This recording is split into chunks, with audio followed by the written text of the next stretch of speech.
today is a great day for us as the women of Kenya. And really, I want to first thank Your Excellency for gracing this occasion. Being here shows how much you support the women of Kenya and how far you want them to go. For us women, when we are supported this way, we really got to take this with both hands and to make sure that this G7 that has started today and strategy being launched today can go a long way in increasing the number of women in leadership in this country. When you work with the women, as Governor Sakaja has said, if you work with half in the field, half the team, you cannot achieve as much as you should achieve. So women need to be involved in every sphere of development. And I want to ask Your Excellency Ngilu, we are talking about increasing the numbers to 16. But may I ask that we should increase the numbers to 25, if not 47. Having women governors in the 47 counties will really help the president to go forward. And indeed, let's start looking at the government itself, making sure that whoever president will be there will get 50% of his cabinet or her cabinet to be women. We must not be apologetic to what we want. And I want to assure you, Your Excellency, by the way, if you have more women in leadership, they will help you carry a lot of the work that you are doing. They will help you, and very well indeed. You'll be freer than you are today. Women, I think there is something I want to say here about politics. Something is worrying me very much. We women have seen here that we are going to make sure that we will work across political divide. All parties, we as women must come together and ensure that whatever party you are in, we will support you where you are. What for me has shocked me in the last few days is the new handshake, Your Excellency. And I thank you for supporting Baba to become the AU chair. But you cannot take him alone. He has many other people with him. He had many, many people with him. And I still need to understand, and I'll study this a little bit, to understand how this works amongst male leadership. Women don't do that. Since I haven't known how it works, I'll continue to learn how it works. For us right now today, we must make sure we increase the number of women. We go to the grassroots. Let's not leave it at the governor's level. We'll go to the grassroots level. We'll increase the number of women who are there. We'll identify them. We'll make sure that they are trained, they have got skills.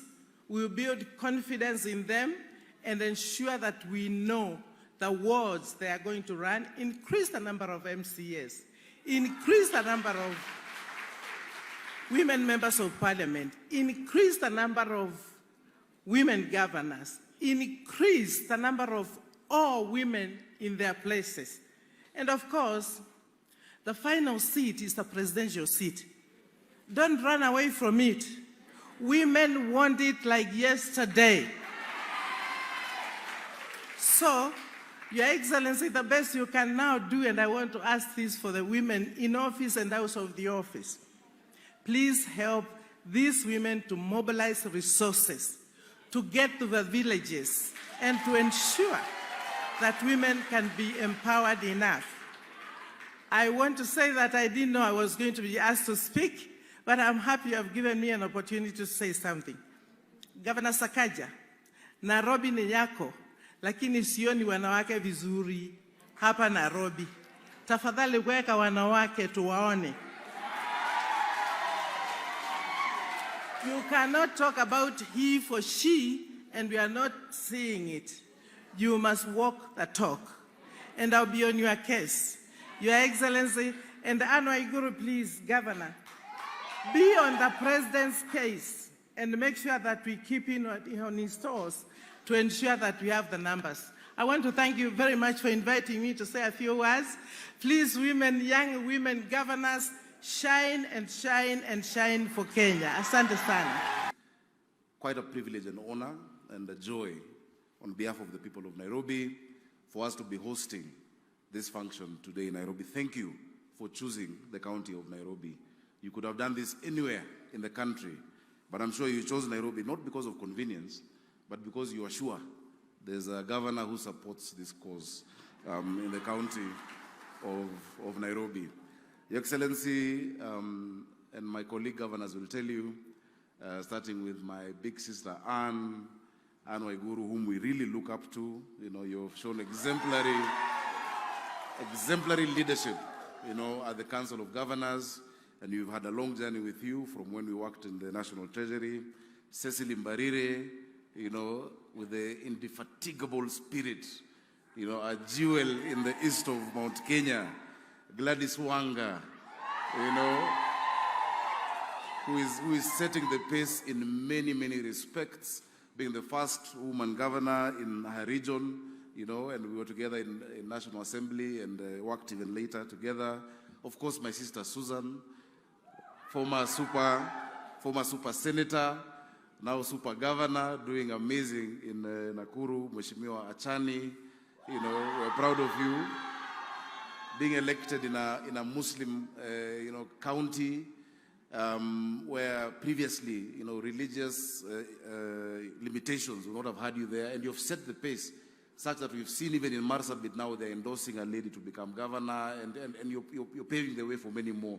Hongera sana. Of course, the unbeatable, the resilient, the indefatigable Kawira Mwangaza. You know, tomorrow my daughter will tell me she can be anything she wants to be in this country, whether or not it is political, because she will not know any glass ceiling or any limitation. Whether she wants to be president, whether she wants to be a doctor, whether she wants to be a governor, it will not be a strange thing. So we must applaud the women who've been there, who've set the pace. Of course, Mama Wetu Charity Ngilu. We recognize you. Thank you. Thank you so much for paving the way. From being the first woman presidential candidate in 1997. Masania Mama na Masania Ngilu. Many times you may not know what your individual actions reflect to people in society, who may never meet you, who may never get a chance to say thank you, but you inspired a generation, and that is why the ladies to your left are where they are today. When President Obama came to Kenya in his second term, he said that when you exclude women from education, from opportunities, and from leadership, then you're only playing with half of the team. And how do you expect to win with only half of the team on the pitch? It is not only absurd, it is dumb. We need to have, and I must say that our claim to democracy as a country is tainted when half of the team is not on the table. I'm very proud that the women of Kenya, in various aspects, have decided to wake up from the slumbers of apathy to the pains and joys of national consciousness, and you've refused to watch your destiny pass you by. Many times, and I will blame us as men, many times, not just in politics, but even in business, but even in the corporate world, we've made it seem that the biggest obstacle for women in excelling and getting to the top is your femininity. And many times we tell you, be like a man. I want to say there's nothing that is farther from the truth.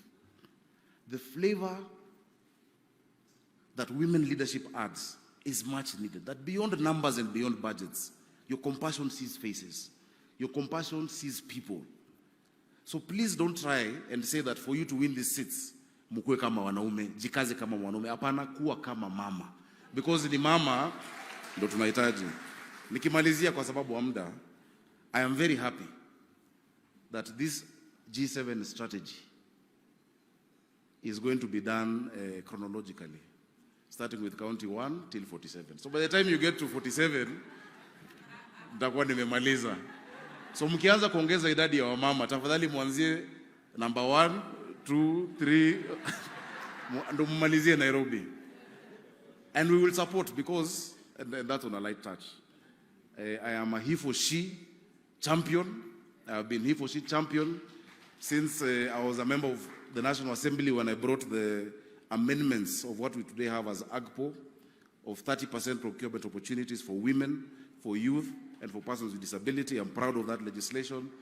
I was a he for she champion in the Senate, you know, not just legislating, but once, Your Excellency, there was a controversy when I led the Kewopa delegation to the CSW, and I said, issues of gender are not men versus women. You need male champions as well to believe in this agenda. And the minute you get men who believe in this agenda, like my brother Kimani Ichung'wah, who is here as a leader of majority, then you can make them put their money where the mouth is when they go to the floor of parliament, when we're talking about the 2/3 gender rule, and we're talking about all other interventions. I must recognize my sister Beatrice Elachi, who has just come in. She's, I think, my only woman MP in Nairobi County. Out of 17, please let's appreciate Mheshimiwa Elachi. So asanteni sana, please feel at home. Nairobi is a very gender responsive county. And I know one day in future, especially after 9 or so years, we will have a woman governor in Nairobi who I will support with all my heart. As we move from G7, you know, G16 hata ni kidogo, I think we can do better. And if we commit, and I want to say this without any fear of contradiction, to especially target, because you know we sit in the Council of Governors together, hatuwezi pangia wenzetu, si ndio? If we target the counties where men and women even, but men have done 2 terms, si tuanze na hizo. Ndio sasa tukuje tuwa support kwa hizo counties watu wamefanya term 2, ndio tuendelee. Tusiwezi kuja hapa kujipotezea kazi. Na wapenda sana. Nairobi tunasema tuna walombo tov. May God bless you. And kweli na walombo tov kabisa. Sorry? Oh, sorry. I had not seen Governor Wavinya. Yes, Governor Wavinya. Pole sana Governor Wavinya. That is our neighbor in Nairobi. We work very closely together. She's also, you know, with a serious fighting spirit. Welcome, Your Excellency, Governor Wavinya. Kwa hiyo mengi, karibuni sana Nairobi. Hii ni siku yenu, sio siku yetu kama wanaume. Thank you, Your Excellency, for making time for the ladies. Hawakuniambia dress code, but I can see you look so good in your purple tie. You know, unawezanga hata ungevaa ile kaunda ya purple, but najua uko na cabinet after this. May God bless you and enjoy.